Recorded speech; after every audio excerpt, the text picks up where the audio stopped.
Hi kids, we're back on the Odyssey today and I'm putting an air filter in. Very simple job, but if you don't know how to do it, here's how you do it. This is easier than changing a flat tire. So that's the scale we're working with here. There's 4 bolts to take this out. They're either Phillips head screwdriver or this 8mm socket. I'm going with the socket because I'm quicker with it.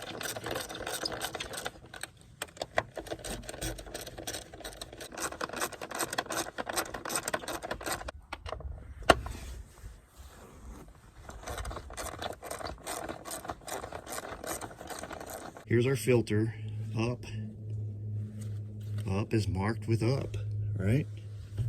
So it goes in like this. It's got this notch in the corner to tell you that it goes with this notch in the corner.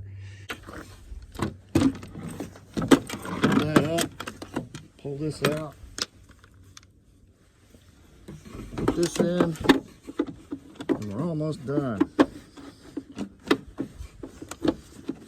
Make sure it seats. That's it. Tighten the bolts back up and we're done. You can do this, right?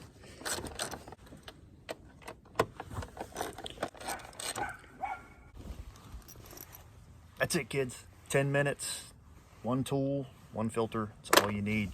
Anybody can do this. It's a simple job. Which kind of filter should you get?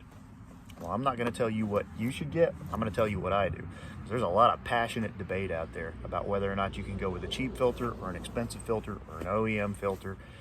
People are so passionate about it, they'll put stickers on the side of their truck telling you what kind of air filter they've got. That's how fancy they are. Personally, I go with the cheap filters because I'm changing them fairly often. That's going to negate any real difference in quality on these things. You certainly don't need these expensive like K&N type systems. You're never going to go wrong with OEM.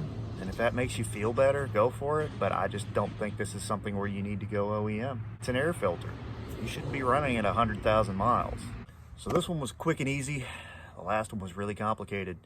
Who knows what we'll see next time. And until next time, this is Clint Searcy saying like and subscribe, scavenger type.